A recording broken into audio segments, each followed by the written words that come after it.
Howdy, everybody. Welcome to the show. We've been talking about emergency preparedness behind the scenes because we've got firefighters already responding to the live stream and taking over everything. And, with current recent events with the hurricane in Florida, and there was a hurricane that was in Texas a couple of months ago. And, of course, there was a tornado in Oklahoma just last week.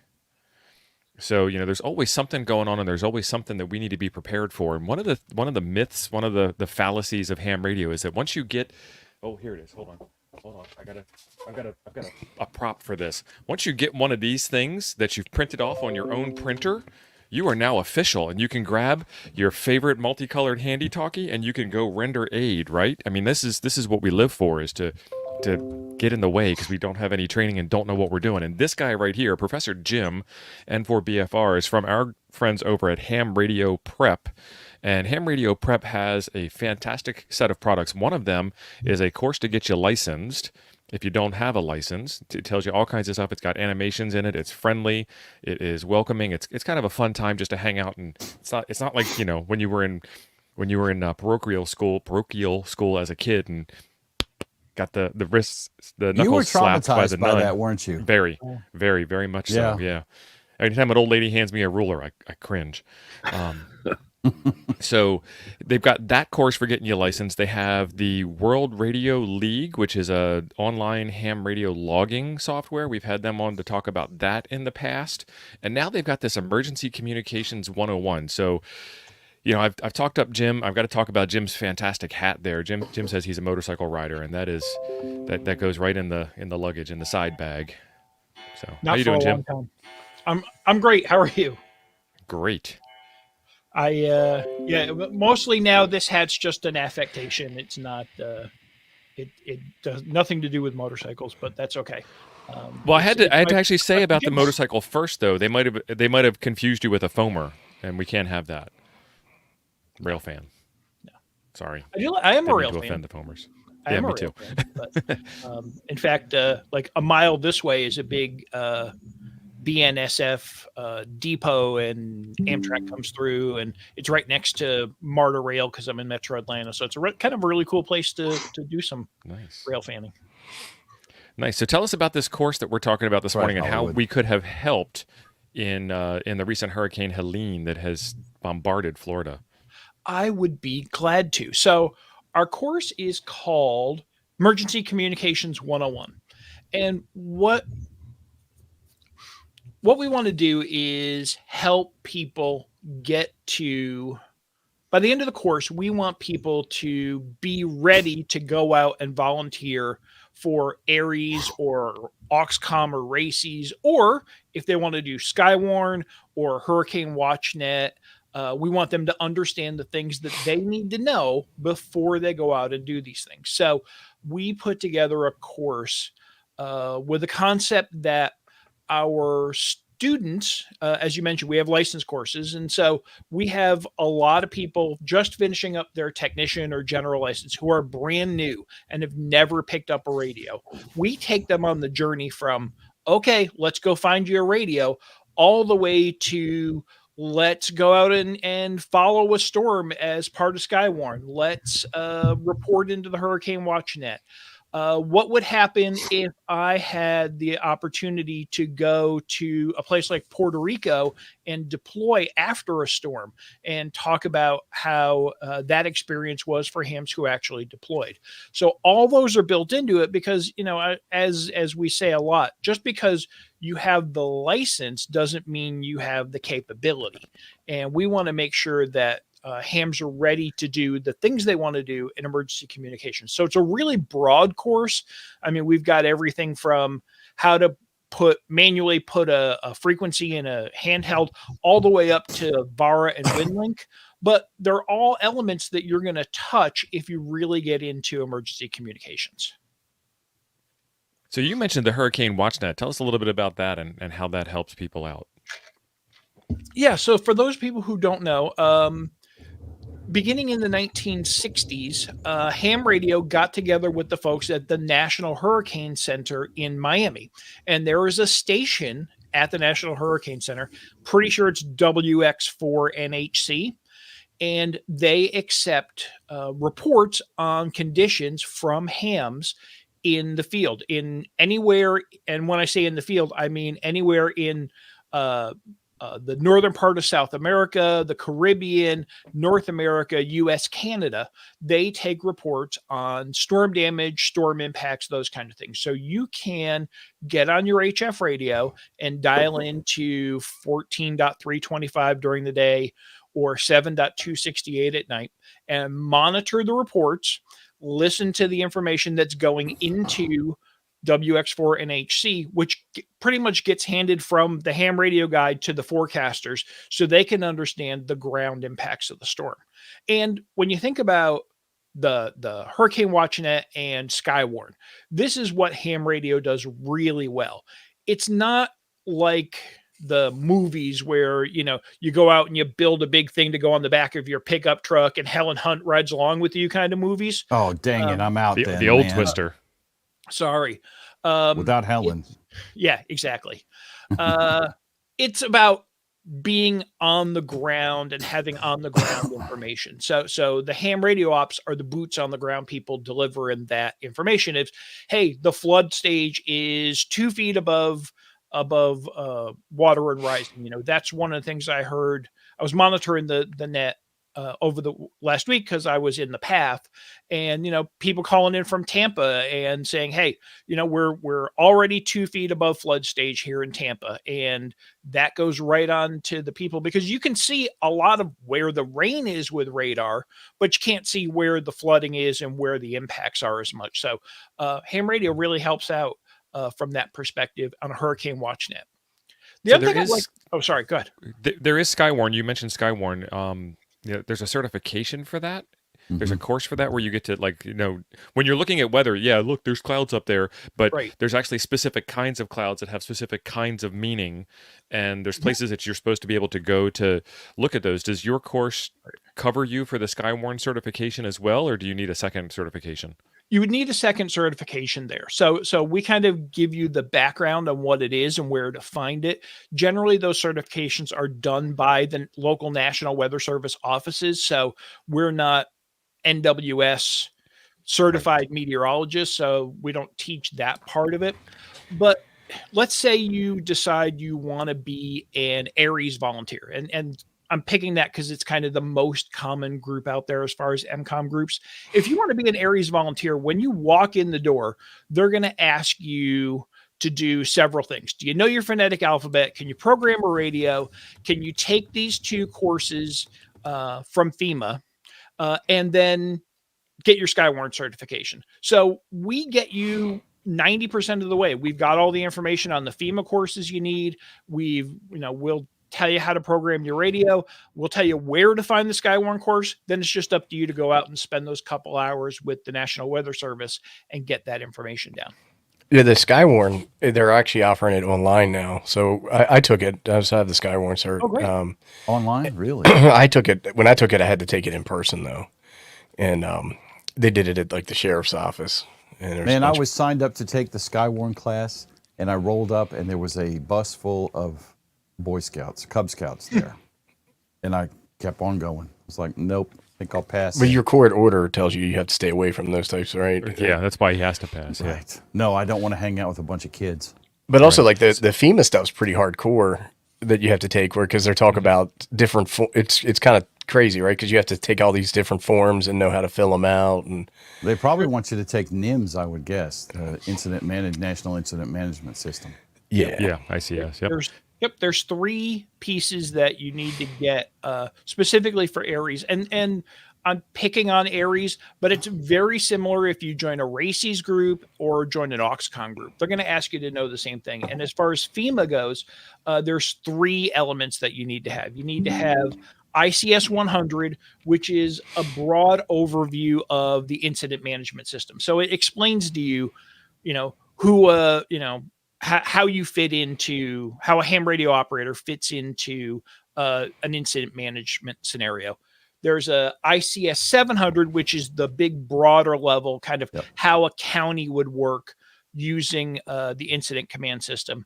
And then there's ICS 213, which is a really simple message form that tells you how to fill it out and just be familiar with these parts. So we will teach you all those elements so you can go off and take the certification at the FEMA site. Come back and you got a piece of paper that says, "Hey, I'm FEMA certified." You show it to your Aries guy and you're good to go. They must have renamed those because we took NIMS courses and it was like 100 and 700 and It's the same course, 213. yeah.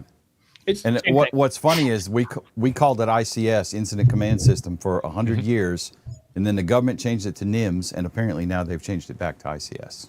Yeah. Well, they I have to took have the something to ICS do. courses. To I'm tax like, dollars yeah. that work there. Justification. I think I it guess. originated here. Well, not here, but Here in California. California, So our friend- here in the fire service, probably did, in Chuck. I think California, I think. Cal Our Fire friend probably Kenneth- started it. In the chat here brought this up. I wish my Aries group was that organized. And Kenneth, I'm not calling you out, but I'm calling you out. You can become that voice at your local club. Oh, And damn. sometimes it's a good old boy network. Sometimes it's You not. called him Sometimes it out. doesn't exist at all. And so you have to kind of be careful and pay attention a little bit at first. But what I would recommend when you join a club that's an Aries club, the club should have like this checklist that Jim had just mentioned. You should, go through these NIMS courses. And when you get that, then you should have, access to what kind of radio equipment you have. It should be programmed with these frequencies in it. You should, practice this every so often. If you don't have radio equipment, the club should probably have a Go box ready that's already pre-programmed, and you should check the batteries on that routinely. And again, practice drills. When I joined my club, the club was an Aries club, quote unquote. And that was all they were. That was all. That was it. That was all there was to it. And it's like, okay, great. What happens in an emergency? Oh, we don't respond.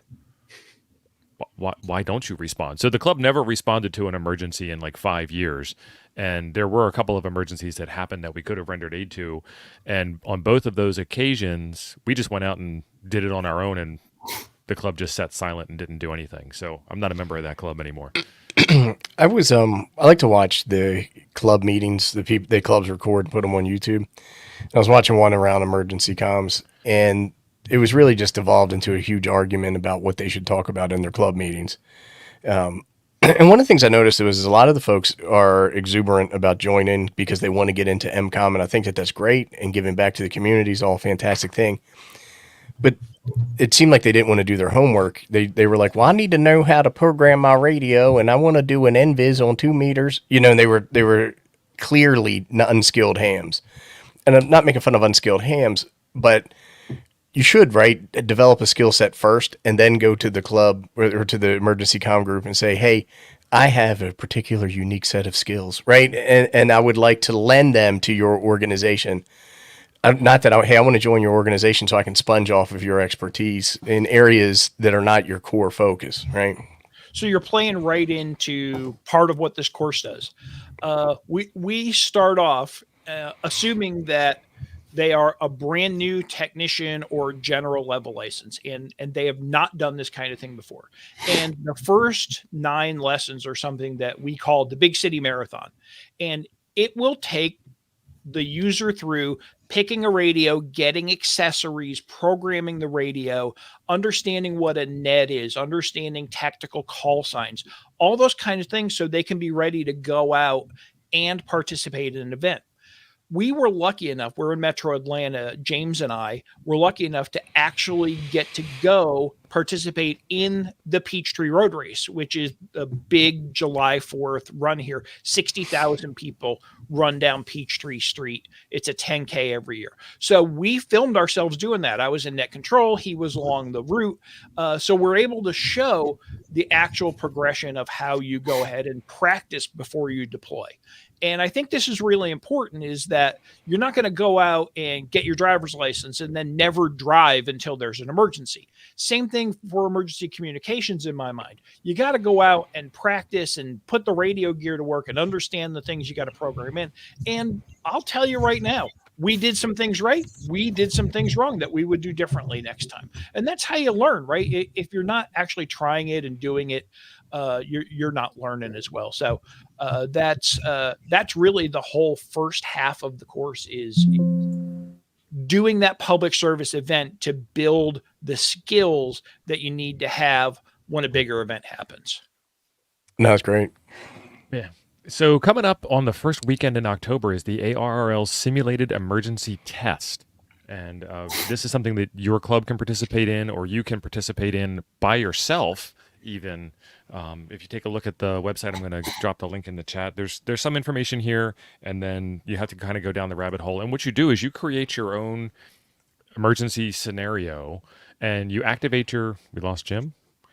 And you activate your local group, and go through this practice exercise, and you get to see where all you can be heard on simplex, where you can be heard on the repeater, set up HF and do some Nevis work, check in with other groups around the area, and pass traffic back and forth.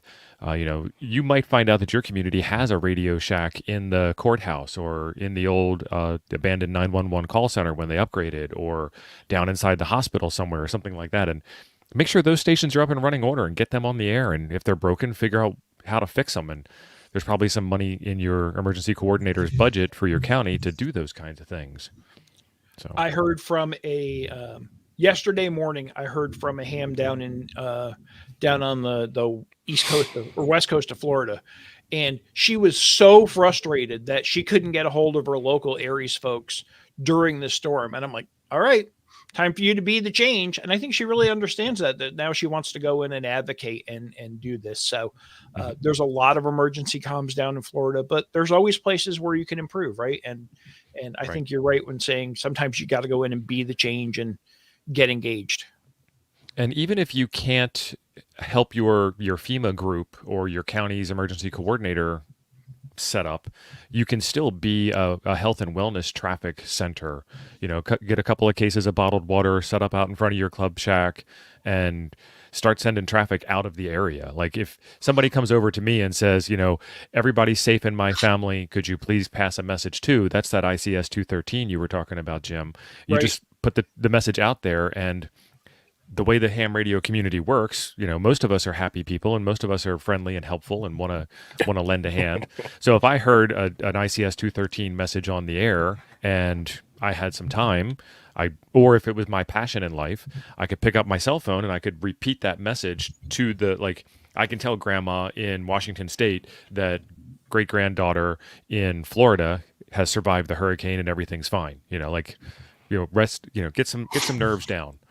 Absolutely. You do not have to be in the impact area to help. And in fact, in a lot of times, it's helpful that you're not. So, for instance, when hams deployed to Hurricane Maria in Puerto Rico, they used Winlink a lot. So they needed a lot of stateside Winlink nodes to be able to pass that traffic. That was one thing. If you're part of the Hurricane watchnet, as a net control operator there, you're not in the element of the storm. You're in Michigan or North Dakota or someplace, because you want places and multiple places where the propagation hops will be able to hear different stations and listen in and share that. There's also, I think somebody made a good point that in the chat, somebody said, hey, my version of EmComm is handing out radios in my neighborhood. And that's great. There's also other groups that are not ham radio groups that need trained communicators. So if you think about Saturn, Salvation Army emergency group, Red Cross, they both have communicators that deploy with them and use HF and other skills as well. And then there's groups like dog search teams and civil air patrol and all these kind of groups that do search and rescue and need communicators. So it doesn't just have to be a ham radio group if you want to get involved. Have you included? Yeah, that makes perfect sense. Have you included Saturn in your EmComm group at all? There's information about Saturn. We actually, some of the course we put together, we were out at Dayton Hamvention, and there's a lot of different groups out there. So we were able to sit down and talk to some experts. One of the experts we talked to was Dick Seeley.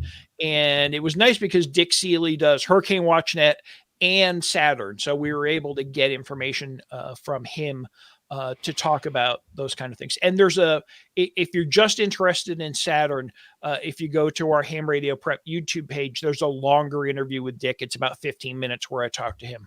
about various things. But yeah, they will even train you. And there's some communications that Saturn does that just uses commercial radio. And so you don't even need to have a ham license if you want to do that. So that's another opportunity for folks to get started if you want. So tell us a little bit about what Saturn is for people who are watching who might not have heard of that before. So Saturn is the Salvation Army emergency response network. I'm blanking on the name, but I think it's like SATRN, Saturn. SATRN, yeah. And Saturn is a group of Salvation Army people who deploy in incidents like Hurricane Maria, like the hurricanes in New Orleans. I'm sure they're deployed now for responses in Florida and South Georgia. And they go out and they do health and welfare support for communities. So set up food kitchens or make sure people have clothes or those kind of things. And they do health and wellness communication. So I know that down in South Georgia, I've got family and friends down there, and they're completely communications out. No cell phone, no power, no landlines, no nothing. And groups like Saturn can go in and at least make sure that messages, they can get messages in from the outside to people and let them know, hey, my friend Karen, her house got damaged, but she's okay, and she's over with a friend, and those kind of things. So just making sure that those messages get out is some of the things that Saturn takes care of on a regular basis during events like the, Hurricane Helene. Yeah, I'm not so sure about Hurricane Helene and Saturn, but hams need to be careful when they interject themselves into an actual disaster scene too, right? Like, I think you remember like when Hurricane Katrina was there, some of the well-wishers that were bringing supplies in didn't fare too well, where they would get robbed and stuff like that. Definitely make sure that you're being safe and you're not doing anything dangerous, and you have your wits about you. Unfortunately, in disaster type situations, not everybody's your friend, right? Not everybody's going to be happy to see the ham radio operator from the internet. So make sure that you're in concert with local law enforcement when you're doing your internet. activities. I'm here to help. I agree. Well, so there's two pieces to that, right? There's, you don't want to get scammed, but you also don't want to self-deploy, because if you show up with an orange vest and a handheld and go, hey, I'm here to do your communications, you're not actually helping. You're taking up the time of the person who's trying to figure out to that and get the regular. Gene, go ahead. No, that's exactly. You're rolling. That's exactly what I was going to say. Amen, brother. Amen. Preach it, brother Jim. Preach it. I'm preaching today. Yeah, I mean, I know that people have best intentions, but I also know that there's a lot of stuff that goes on behind the scenes. So if you think about, we talked about these FEMA things before. If you think about your counties, let's just say your county's got a flood, and we'll isolate it to one county, right? You've got your emergency management agency and your mayor and your fire department and all these kind of people going out and setting up and doing things. And they're probably bringing in the hams to help communicate because they need communications at a shelter back to their EOC. That's all planned out. That is stuff that they do and practice on a regular basis. Going in and trying to say, well, I got my handheld, I can do this too.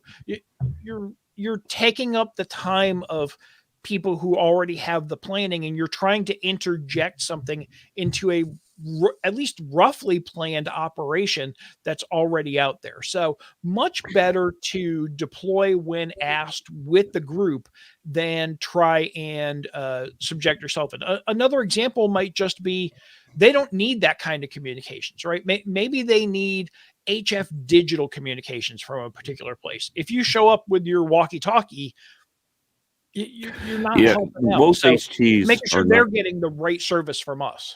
Most of those HTs are not going to do what, like, I was in the fire service for 35 years, and we hardly ever used any hams in ours. We did have a RACI set up.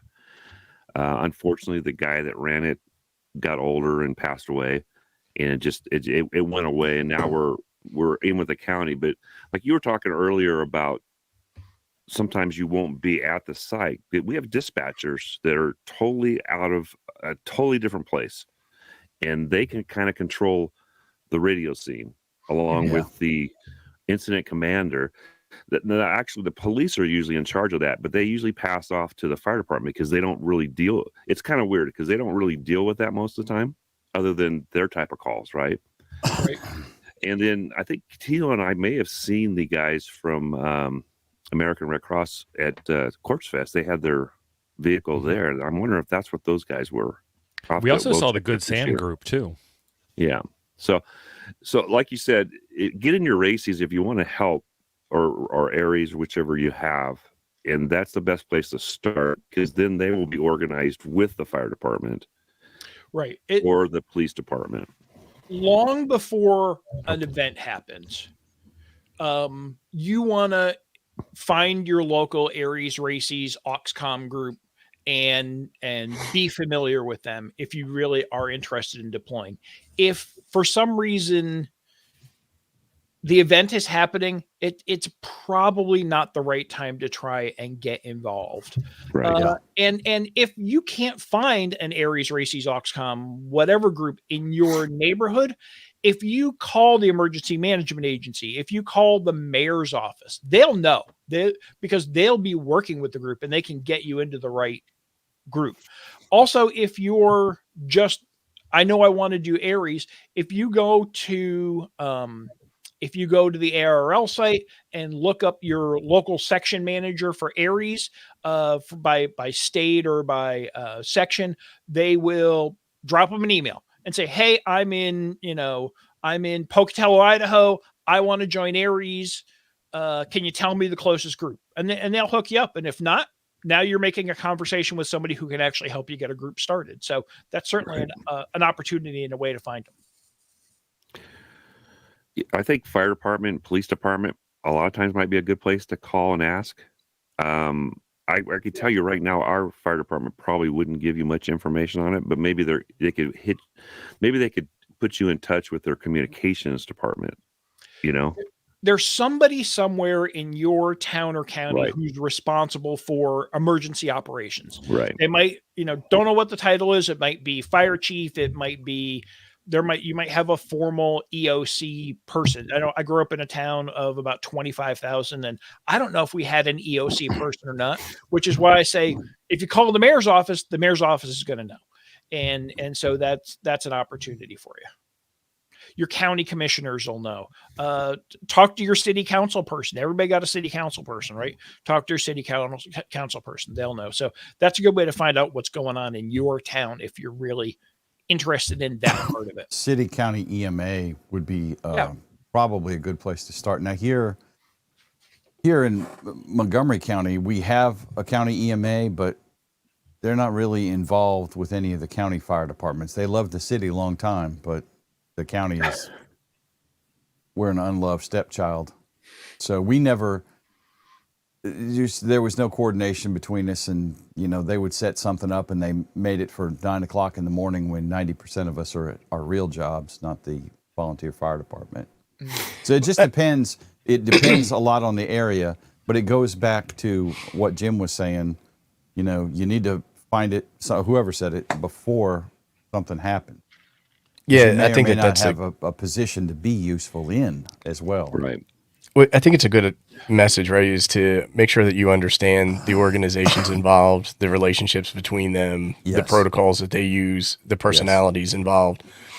And just because you're a ham with a yellow bell fang, and I'm not trying to make fun of anybody, but that doesn't make you an expert. In training classes like the ones the professors here telling us about are really a helpful, good way to get you down that path. I think the scope is something else that you have to look at too if you're considering this. On a house fire situation or a car wreck, I don't need a ham. I don't need extra guys in yellow vests. How dare you say that? What about an internet ham? He's right. No, we don't need random hams at local fire scenes, whether it's a car wreck or a house fire or whatever.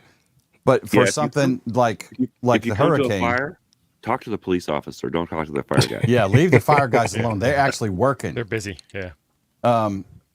You know, for something, a large scale event, though, is where I feel that this sort of thing with proper coordination can absolutely be useful. And like Steve planned this hurricane, I'm sure, this weekend I just did. for Jim's I did. show. He I did. contacted my local Word. government office and I got them to turn on their hurricane machine. And Did you call Right. George Bush? Because he totally was responsible for Katrina, I'm pretty They do sure. that, but they put the extra G-Dub. chemtrails up. They put the extra chemtrails up over Yeah. the Gulf, and then Right. me and G Dub were buds. Tight. I saw somebody online saying this was a big HARP conspiracy. Yeah. This week. Right. So, probably is. Probably is. But it's going to be it's going to be a large scale event with widespread comms outage is where I think this sort of thing is exceptionally useful.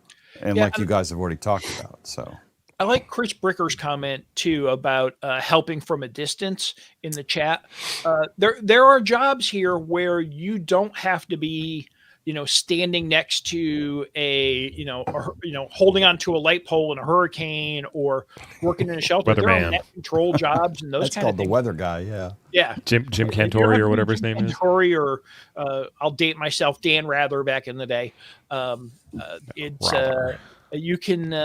you can be a net control person, or like I said, if you're far away from a hurricane, you can be a hurricane watchnet net control. So there's remote jobs as well that are really valuable in this time period. And health, we were talking about health and welfare traffic before, right?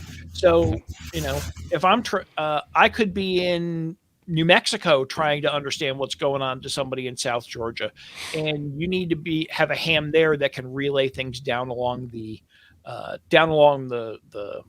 pipe down Nice. to South Georgia and back. So any place a ham can be valuable. You were talking about the hurricane in Puerto Rico, and it was like 2017, and that did get a lot of mainstream press that hams were deployed down there for communications. The league outfitted them with a bunch of equipment and sent them down there. When you listen to the mainstream narrative of what happened, the story's very different perspective than the actual hams that went down there. If you can get the account from the hams and the lack of coordination and the local people down there understanding of how the hams were supposed to be able to help and what they could do for them is night and day than what was reported in the mainstream press. So what I'd encourage folks to do, if you're interested in EmComms, especially something like that, read as much as you can about that and learn about the successes that they had and the pitfalls that they encountered. And I think that the main requirement they had for these hams was, can you do Winlink? Do you know how to Winlink? It was nothing around, did you fill out FEMA form 129? And none of that. It was, do you know how to Winlink? I'm glad you brought that up because we spend most of a lesson in the course talking about this. And we were able to, I was able to talk to one of the hams who deployed. His name is Way Walker. And he was one of the 21 people who deployed. There's live videos, not live videos, but videos of him telling his story on YouTube. There's videos of a few other people, including Father Rafael Ortiz as well, who actually deployed and went down there and are telling their story. And there were some gaps, and ARL will admit this too. You can look, and there's a post-mortem document that they put out that talks about things. But they asked for 50 hams and ended up with 21. They asked for bilingual hams and ended up with very few of them. They asked for hams with Winlink experience and ended up with very few of them in that 21.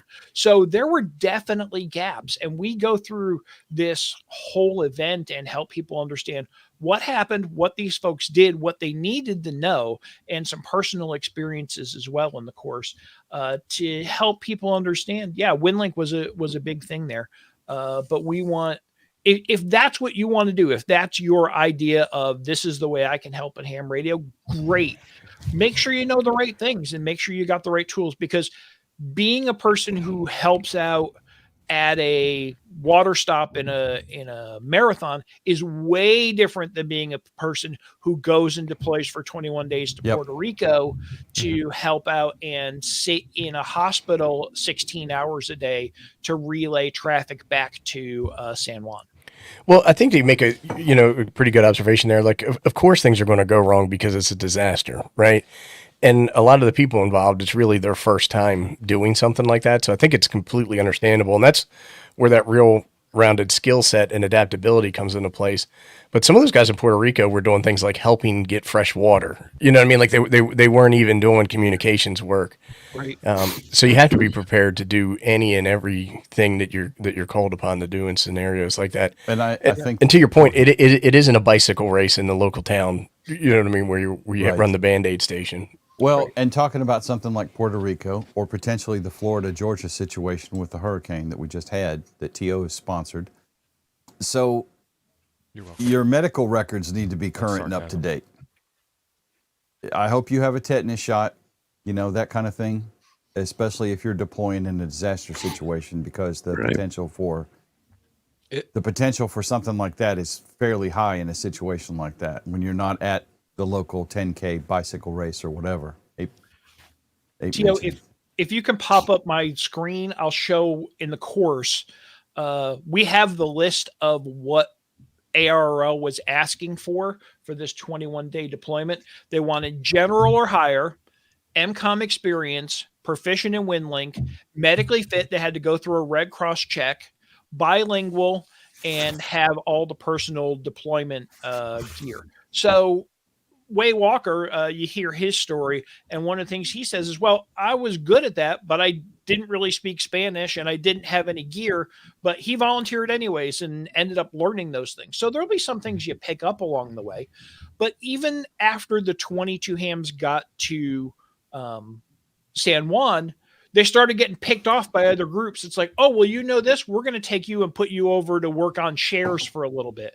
And, oh, this, well, we're going to pull you into the Red Cross work. So the core number of hams actually doing communications from different parts of the country ended up being like 17 or 18. Yeah, on your thing, it talks about the 7200 from EmComm or the radios that they gave them. Right. And if I remember correctly, one of the narratives that the guy was saying is that he had never even seen the 7200 and then the learning curve there. And that kind of goes back to what I was talking about earlier, is make sure that your radio skills are sharp enough that you can be handed a station, because you could get somewhere and there could already be an established station, right? So your G90 is not going to be what they set up at the site. You're going to use what's there. Exactly. And have a good fundamental understanding of actually how radios work. And that way you'd be able to operate the station without a manual or assistance.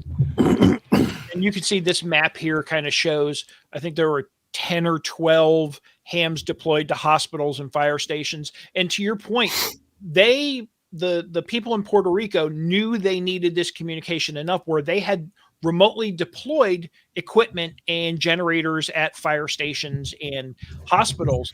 But it wasn't the same as what, the ARRL passed on as well. So yeah, knowing the basic radio skills is going to be a big thing for that. Yeah. The one guy got to and I actually read this years ago, so my memory's a little foggy, but he said when he got to the firehouse, they had an established station, but the antenna was destroyed.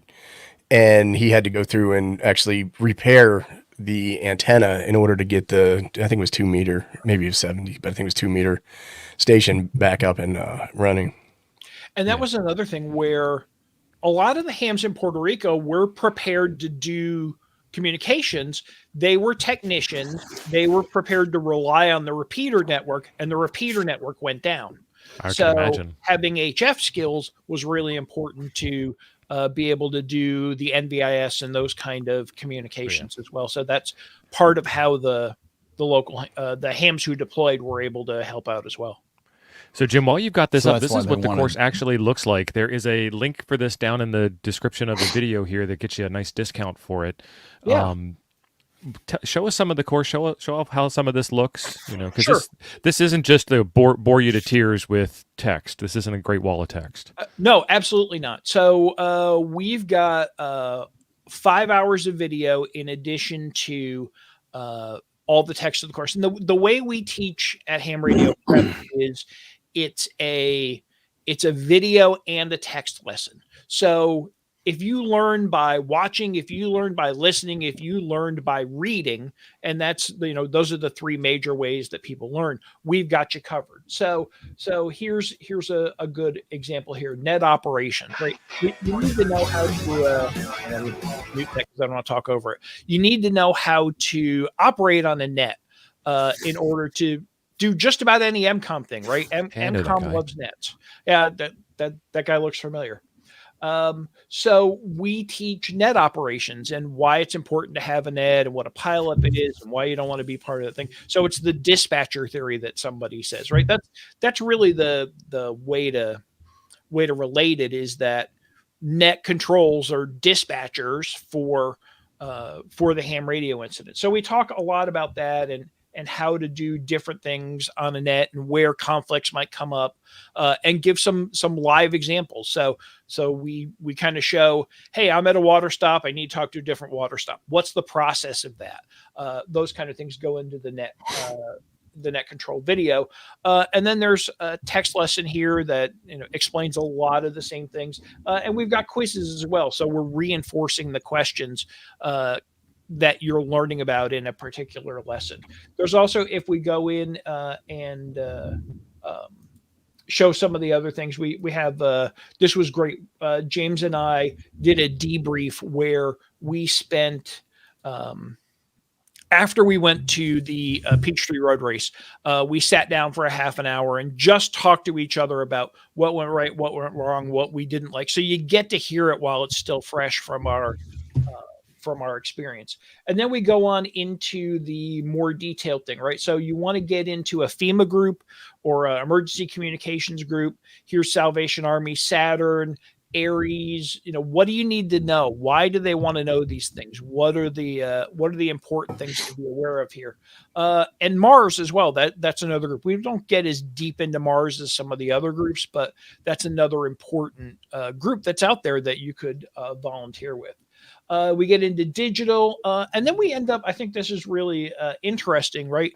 How do you handle the home front? So, great, there's an event happening. What do I do to do my family communications? Because mom might not be a ham, my wife might not be a ham, but if all the communications are out, I'm still going to want to communicate with her. So we explain, listening on broadcast radio, getting weather updates via weather radios. And then we get into things like finding local nets, talking on GMRS. And we talk about this concept too, where if I've got a GMRS radio, I can give it to my family. And now we're going to do things like setting up transmit schedules. So I'm going to go and tell my wife, you know what, I've got this radio, but if there ever something happens, just go and turn it on and then listen at quarter of.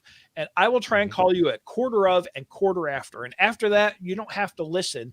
But you can even turn the radio off if you want to save power. Setting up these kind of skills at home will help you feel a lot more confident if you do need to deploy and be able to reach at home too. So we tried to cover a little bit of everywhere. And then here's everybody's favorite question, right? Can I transmit everywhere? Because the FCC says I can transmit anything if there's an immediate safety threat. Well, Lord. they mean an immediate life-threatening safety threat. And I cover it here a little bit in the lesson. There are people who go, well, I'm just going to set my radio to 121.5. That's the aviation emergency, and somebody will be there to listen to me, right? And I just have this scenario where some guy's picking up their radio to try and do that at the same time that some plane is trying to land somewhere and emergency communications for them, and totally blowing that stuff out of the water. So I personally can't find many reasons where you want to jump on another group's frequencies, but at least we talk about it and we have our own opinion. So it's 19. There was that big fire up in the Pacific Northwest. I think it was Pacific Northwest recently. And there was a ham that was operating on the fire dispatch channels and giving instructions to the fire department. We had that happen here. Which created mass confusion. Now, I'm sure that the intentions in his heart were pure, but what he really did was cause major problems for everybody. Right. So some of that awareness around frequency allocation and why is great. I love what I'm seeing in the course. You guys, it looks like you did a great job with it. Thank you very much. We worked on this for about 5 months. We produced, like I said, 5 hours of content just for the course. And then there's a whole bunch of interviews that we did with experienced people in emergency communication. So Skywarn, Saturn. We even talked to James Lee, the Shack in the Box guy, to talk about how do I put together the right set of gear to take out in the field. And he had some really interesting thoughts there. So we talk about building your Go kit as well in this, your HF Go kit. And your Awesome. handheld Go kit too. Yep. And so there's some important things with Go kits. Like sometimes people make fun of us as, oh, we're just LARPers, but realistically, if I just grab this radio, which is a good radio, and I just take it with me everywhere I go, at some point the battery's going to die. And what do you do if you don't have the packaging that you need? And you talked about Winlink. You can do Winlink over this radio. How do you do that? And what's all the gear that you need? And Chuck was caught off guard this weekend. He's got an amp that he's missing a power cable for. So if he would have had a Go bag, picking on you, Chuck, he wouldn't have had that missing power cord. He'd be able to get on the air. Well, I'm really not here to do ham radio, but I always bring it with me. So always. Man Chuck, of if action. it makes you feel better, this is totally off topic conversation, but a buddy of mine and I flew to Grand Cayman Island, and we were operating from a hotel room there, or a B&B, and we decided that we wanted to go to Little Cayman for the day and operate there. We got all the way to Little Cayman and found out we forgot our power cords. So yeah, it's not just you. Well, I did that my last trip. I took my little Elecraft KX2, which had the internal battery, and the off-roading that we were doing on the motorcycles actually jiggled the cord loose, and I thought, oh, my battery's dead. But I did check it, and I didn't have a power cord with me like you didn't, which I had a battery, not the cord, because I kind of busted my KX2 kit up. But what it kind of gets down to is, like T.O. was saying, I set all my stuff up at home and it worked, but I was using the power supply off my desk for one of the powers. And I didn't realize that until I got here. I'm like, wait a minute, I have two battery hookups. Oh, shoot. Then it dawned on me what I did wrong. Like you said, you set everything up. I think what T.O. is getting at, set everything up the way you're going to use it where you're going, and make sure all that stuff goes with you. And I could probably make mine work. I'm motorcycle riding, so I'm not really doing ham. So the thing I always say about the people I would trust the most for this stuff would be POTA activators, because they are experienced at deploying in. I mean, when you go to a new POTA entity, you have no idea what infrastructure you're going to have there to erect an antenna. You don't know what kind of shelter you're going to have or any of that. And those guys go out there and demonstrably make it work. They just don't talk about it. They know how to pack a kit and make sure that it has all the components in there. Hollywood was saying something around checklists for all contents and radio bags. Mm-hmm. Yep. The difference though is that if you have a radio bag that's a Go bag that you never use until you have to deploy it, you're inexperienced with that kit. If you have a working bag that you use with regularity, the contents change, right? And then it becomes an administrative job to make sure that you have all the appropriate contents in the bag. And if you don't work it with regularity, those contents migrate to other bags. And that's an even bigger problem. Like, oh, I know this 100%. bag is good. 6 months ago it was good. Today it's missing 5 pieces. Yep. So we put together in the course, here's another thing in the course, we've got checklists. So here's our HF Go Kit checklist that has, that talks about not just have to have stuff, but good to have stuff, right? Not only do you have power cables, you got to have those, but do you have RF adapters in case you get into a scenario where you got to do that? Do you have an antenna analyzer? Do you have a spare fuse? Morning, Ed. Because sometimes those are the things that you really need.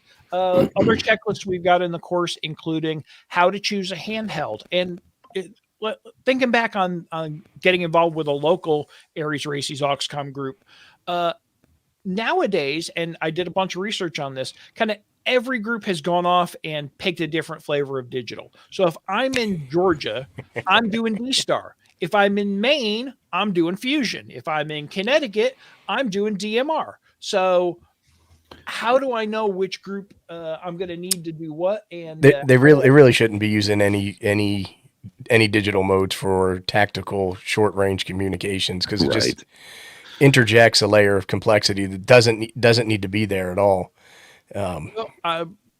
I'm not arguing with you, but I know that they're out there, and in fact, 100%. And in fact, Georgia Oxcom this week during the storm was active on D-Star. 3A was their channel, and I was monitoring them the whole time. But we've kind of put together a checklist of what, and things to think about for a handheld. What bands do you need? Do you need, can you do it with a 1 watt radio? No, you need a 5 watt radio. What modes do you need? And then which radios might be best for those kind of modes based on price and those kind of things. So that's another thing that goes on in the course. And somebody asked in the chat kind of, why can't I just go to my local Aries and do this? And I think in a lot of cases, you want that to be able to happen.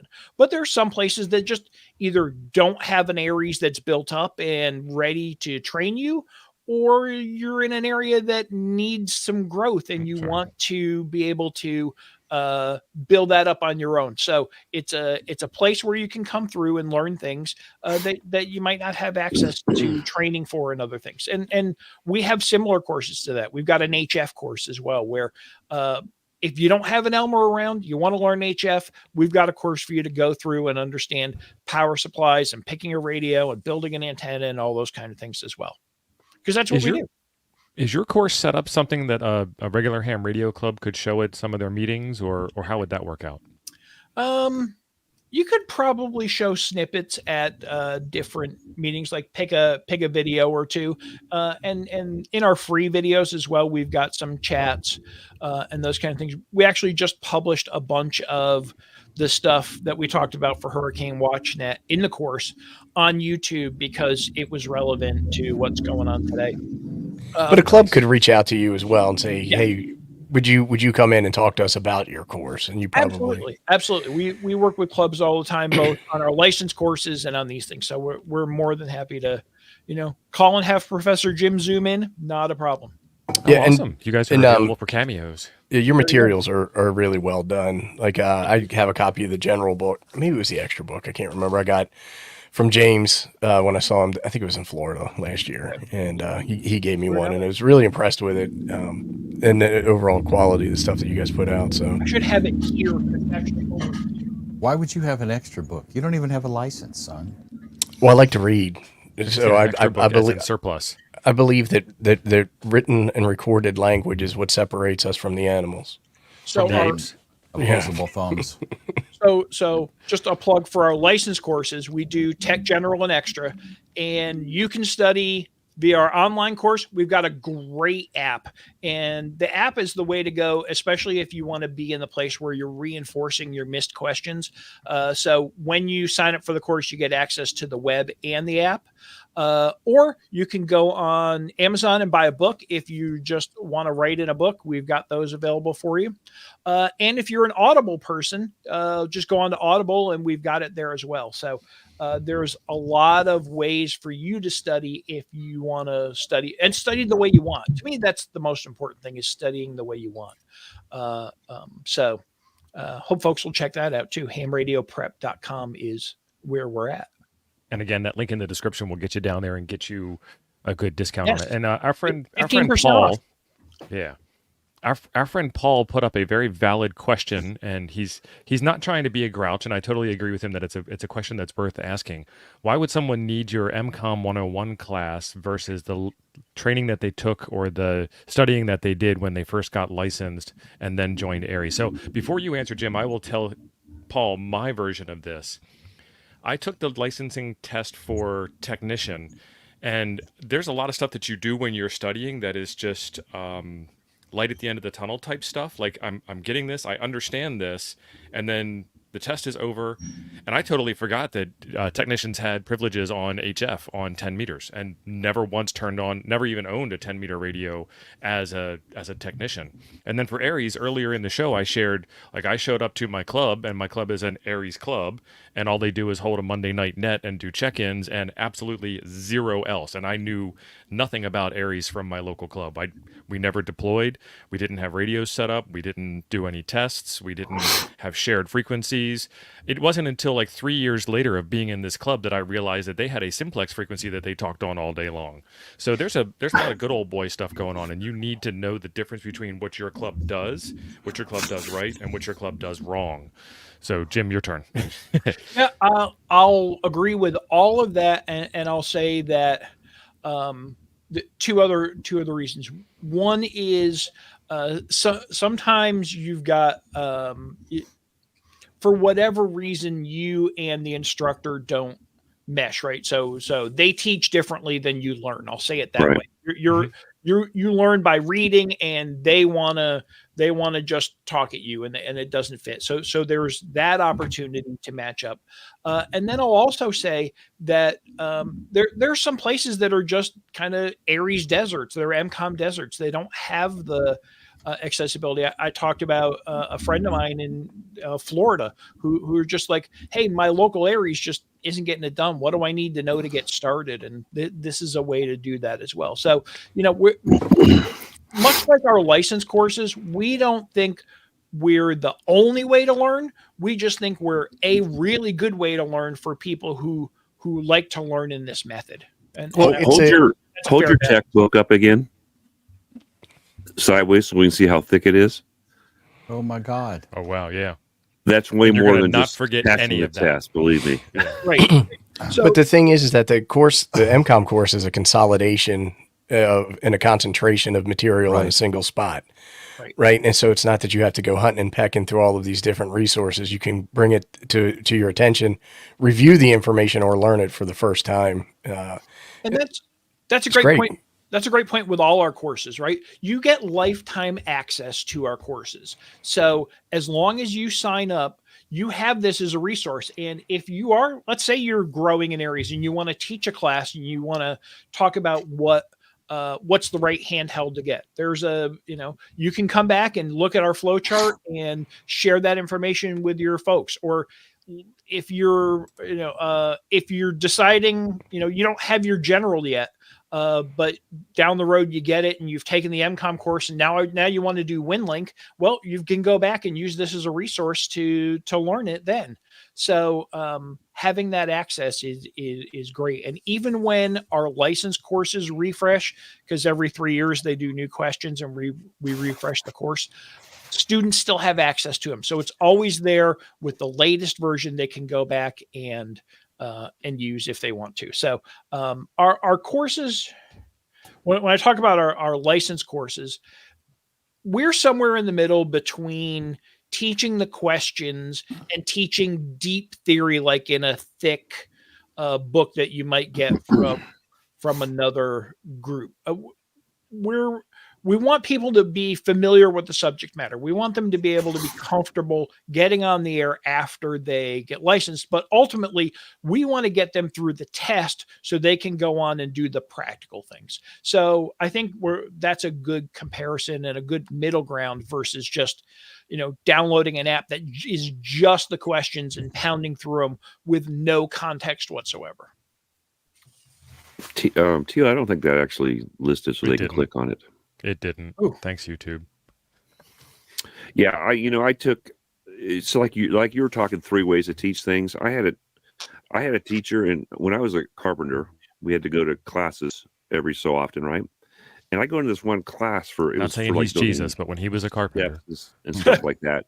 I wish this guy had been my teacher for math in high school, because he taught better math in a carpenter's class than any of my teachers ever did. But he taught it 3 different ways. And once I would listen to the way that made sense to me and ignore the rest of it. And that's kind of what you're saying. You have 3 different types of teaching, it's reading, video, or I forget what the other one was. Audio. Interaction. Yep, and interaction. Yeah. So, everybody learns a different way. And I like with that guy, the way that made sense to me, I listened to and I forgot the other stuff. See, I can learn through, somebody talking to me or reading something, but I can't retain until there's some practical exercise to connect the dots. Yeah. If you don't do it, so you don't you got to learn. go out and do it. That's where I fall down. And I'll do it. I'll throw my hand up and saying, I have had a terribly frustrating time getting programming DMR, because there's just all these little things you I get. don't even mess with it. Color code DMR is very hard. And the thing, it's very difficult. So having reinforcement on something like that is really helpful. And we did, we put together, I was talking about worksheets. We put to help folks get going. We put together a worksheet that says, "Hey, I'm getting started with DMR. What do I need to know to start to build a code plug?" And we've got a sheet in the course just for that. Oh, nice. Also for D-Star, and also for FM. Oh, D-Star is the devil. It's Satan's toy. I still don't know how to use it. And I've got If two you D-Star D-Star, radios you're here. going straight to hell on a Oh, I'm in greased trouble. slide. I don't know why they had to make it so hard. I mean, it's not hard, but I mean, It It's was not designed hard. by It's- engineers for ham radio. it's not real. Like, just pick it up and use it. But somehow we have embraced DMR, which was not designed for hams. DMR is even harder. Designed See, for I think the business, and DMR we're is making it work. We're just is gonna pound infinitely that- less complex than D-Star and I agree. and Yes. C4FM. Oh, you do? If you, Oh, 100%. C4FM's the easiest. if Yeah, you you get on going, C4 FM, you just get on the radio and talk. right. When you start talking about all those nodes and the DN nodes and the difference between the rooms and the analog rooms and the digital rooms, Well, and you're then you have talking about it computers. becomes it's a lot of material That's- to understand.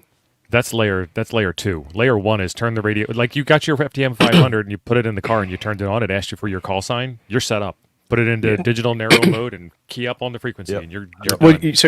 but you're talking about the difference between being a user and being a provider, right? And so the thing is, like, yeah, hey, I can get my FT70 out and I can talk on ISF on my radio, but am I going to be able to change groups, change talk rooms or whatever it is that they call them? And then in a real emergency type situation, would I be able to help deploy that service somewhere? It becomes a completely different thing.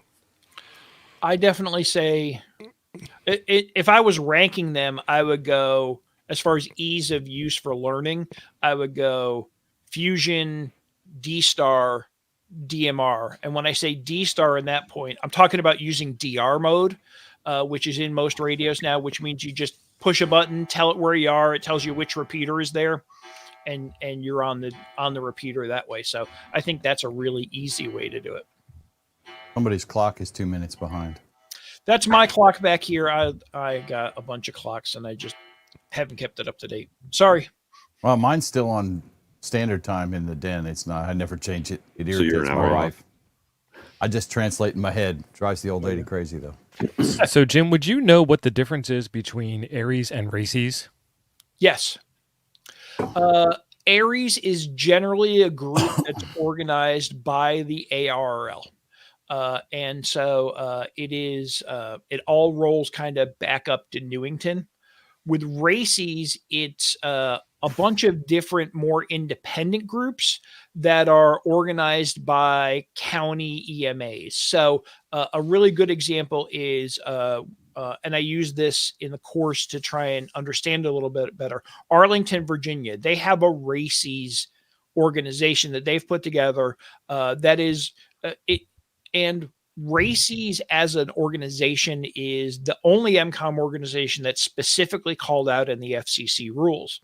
They work together. They have different levels of access in their organization. So when you first come into Arlington, Virginia Races, you got to learn the same stuff that we talked about, Skywarn and ICS 213 and those kind of things. But that just gets you in the door until you have, I forget what the number is, but let's say 20 hours of practice on nets and those kind of things. And then you can move up to start working county stuff. And then when you've got so many hours working county stuff, they have real legitimate steps on growing into the organization. Now, I don't know how much they follow them, but that's the way their organization information is set up. So just to, too long to recap, Aries is ARRL based. Races is usually county EMA or city EMA based, as far as who manages and creates the organization. I thought Races was connected to the military. That's Mars. That's Mars. mostly military radio service. We're down to Army Mars and Air Force Mars. Now, the cool thing with Mars is you get extra frequencies, right? You can get into your radio and do the Mars cap and get some extra frequencies and a new call sign and those kind of things. So that's a totally different way to help out. And with Mars, you also get to kind of do those, God forbid we ever need them again, but health and welfare messages from deployed troops back to home. Those kind of things happen via Mars. I used Mars when I was active duty. And it was a morale call is what I think they called them back then. Right. This was the 80s. And it was just, you could call your girlfriend or your mom or parents or whatever. And hi, I'm fine, over. And then mom would, ramble on and say over eventually kind of thing. It was a morale call thing. I didn't know that they deployed that for emergency stuff, but. They say they do. Okay. They say they do. So I always think of a good example of that is if you ever watched MASH and they used ham radio to have for Klinger's marriage, that was a kind of good example of what Mars might do. Yep. Well, that's exactly how I used it. They call it the Mars Cap mod, right? So, and the cap would be Civil Air Patrol. And you're probably way more likely to encounter Civil Air Patrol in regional type disaster stuff than you are military, right? Because the Civil Air Patrol gets deployed much, much more often than the military for certain things. Yeah, they've got a search and rescue mission. I was a Civil Air Patrol cadet when I was a kid, and we also the group I'm with that does a VE session does it at a Civil Air Patrol site, and they're out and getting ready and practicing and going in planes and all the cool stuff that they get to do. So that's a pretty big organization that you don't see a lot of, but. Well, and it's actually a really good one if you have kids who want to get involved in something like that. It's a lot more meaningful than, and I hate saying this because I was a Boy Scout when I was a kid and I loved it, but what? I did Civil Air Patrol when I was a kid as well. And the thing is, the Civil Air Patrol is probably a lot more regimented in learning actual life skills and things like that than what the Boy Scouts has become these days. Cool. Yeah, the Mars people, Paul, that sucks because I can't imagine they have a whole long list of people who want to do that. The back in the day, it was a hardwired phone patch, so I don't know. Yeah. Today, I would assume a lot of it is interfaced through your PC and a VoIP setup. But we talk about Mars a little bit to help people be familiar with it in the course, but I didn't have enough detail available to me, and I've never participated to be able to really deep dive into what you need or what you need to know. So sorry to hear that you got pushed out, Paul, but maybe give it another run at some point. Or talk to another coordinator. Yeah. Right. I have run into bad Elmers as it were. I don't know what, they call them sad hams over on Randy's channel, but I don't know what the official term is. I used to call them QR zombies. OM used to be a term of respect. It used to be a term of endearment. How's it going, OM? What's up, bro? That kind of thing. And it's now like our generation refers to that generation as just cranky old farts that we don't want to talk to. Get off my lawn. Some people, I like that, Tim. Yeah, some people's kids. Another reason to have the availability of an online course versus just going to your local areas. A second voice of reason. Yes. A competitive, complimentary voice. There you go. Yeah, because again, I talk about this. My original club was like that. Like, that G5RV is a compromised antenna. Well, as a new ham, I didn't know that every antenna is a compromised antenna, so I felt shamed. Now what do? I can't put that on the air, and I don't have another antenna, and I don't know what I'm doing, and you're obviously no help. So, right. Here I am doing YouTube, trying to be the opposite voice. Well, the sad part about that is that people will shame a new ham for buying affordable equipment as opposed to something expensive, and say that it's junk or it's crap. But they don't have the words or the language to be able to explain why it's no good, right? And so what they really do is they just repeat tribal knowledge that they heard from somebody before them, and it's really unfortunate. It's kind of like how people repeat the news. Hams have 75 opinions on 3 or 4 subjects, and we're not afraid to share them. And most of those opinions aren't based on actual understanding or critical thinking. Right. And that's the part that I usually have a problem with. Yep. I agree. That's right. Ham man. Because you don't know. And Grouch is saying some people will complain about anything. Are you looking in the mirror there, Grouch?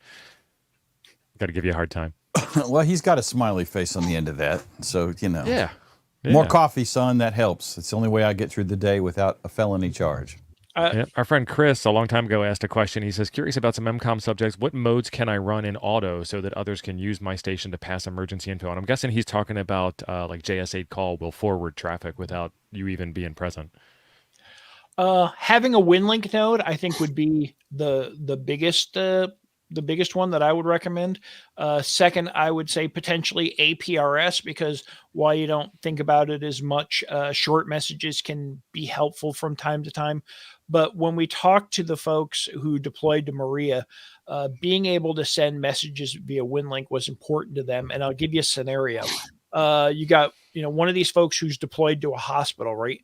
Hospital needs to get a message back that says, we need supplies. That message is in Spanish, and they're handing it to the ham. If they can electronically put that into something, send it off, and then get it to the EOC in San Juan for processing, that's a lot better than an English-speaking ham trying to read it for 20 minutes over HF to another ham who's then going to have to get it translated. So there's some efficiencies built in being able to take long lists of digital information and passing it on to other groups. So that would be a big suggestion that I would say. Paul, APRS and Winlink. Paul, thank you for becoming a member. I mean, thanks, Paul. Wow. Awesome, Paul. So what Jim was just saying is, use digital messages to pass traffic, because if I need to pass you like a shopping list, for example, and I tell you I need 37 cases of water at 321 South Main Street, and I need another 27 cases of water at 415 West Street, and over on President Street, they need, snacks for the working crew. How many cases of water were needed at Main Street? I was waiting for the digital message. Miller Lite. I was waiting for whatever he was talking about. With a digital message, you didn't miss any of those 3 things, but with an audio message, you missed almost all of those 3 things. Yeah, I see what you're saying. Digital message, it's just on your screen and it's there. And I got an ACK back, an acknowledgement back that you got the message in its entirety. And with some digital modes, there's also error correction. So if you didn't get the message, I'll send you what you missed, and then I'll hear back that you got it. And it's sitting there on your screen and you can't mess it up. So that's the beauty, and they're fast, the beauty of digital modes. Right. Hey, can I answer real quick? This ADHD Life in the chat asked if I associate with particular Atlanta Metro clubs. I am actually past president of the Atlanta Radio Club. So that's kind of my home club. But I also have worked with North Fulton and Gwinnett and the Stone Mountain Club, Alfred Memorial as well. So I'm kind of a float around to the different groups and glad to support a number of different groups, because they all have different strengths around too. So that's really cool. That's awesome. It's good perspective. Hope that I guess I feel lucky in that way where, I'm not in an area that's just 1 or 2 clubs and I've got to be locked into that. I can kind of get the best of all the things that are left. If the case, are you guys going to be at the Stone Mountain Ham Fest next month? Ham Radio Prep, yes, we will be at the Stone Mountain Ham Fest. We'll have a combined Ham Radio Prep and World Radio League booth. So I'll be there to talk about that. And then James will be there as well to show off the logger. And for those folks who don't know our World Radio League logger, we've been continuing. It's only been out a year. We've continuing to build a ton of stuff into it. Yeah. We've got a great mobile app now. It's really locked in for POTA. So if you like to deploy and do parks on there, it's really easy to do that activation, come back, get your logs uploaded, those kind of things. We're going to add satellite and light mode, and we got a ton of things on the list that everybody wants to see, but we're really kind of at a good spot right now with the World Radio League loggers. So you can check that out, meet me, and come hang out with us at the Stone Mountain Ham Fest, which is the first weekend in November. Yep. Also, November shameless 2nd and 3rd. Yep. shameless We'll be there. I'll be there. That's why I'm great. asking. All right. If you go to my channel also and look up the I have an interview with them on this whole thing, and they explain it really well on the video. And that was like my Dayton, I think was one of my Dayton videos. Was great. that? I think that was Orlando, Charles. Or was it? It might have been Orlando. I think it was It was Dayton. We were both. So anyhow, I got to run. I have to leave early. Thank you, Professor Jim. Really had a great time talking with you. Thanks everybody in the chat. Thanks, And, Jim. Thanks, I'll see you guys later. I'm going to get out to All right. you guys. Jim, thanks for being here. Nice to see thanks. You too, Jim. All right, Professor Jim, any parting words to the chat before we wrap it up? Thanks. I just saw something scroll by. Not going to Chattanooga, at least as a ham radio prep group. I might go up myself for the ham fest there. Come check us out if you got the opportunity to, and the interest in learning new things. We've got not only the license courses, but we've now got 3 different courses that you can enhance your ham radio skills to, because we really want people not just to be licensed, but to be active. So we're continuing to build these things out as we go to make sure they have the tools they need to get active. And Awesome. Make sure you use the code for 15% off. It's what is it? Coffee Talk. We're talking. It's coffee ham coffee. Ham coffee. Ham coffee. I dropped the link in the chat. All right, great. All right, thanks Perfect. everybody. I'm hitting the button, and thank God Chuck didn't do it while Jim was in the middle of talking. We'll see you all on you. Thursday.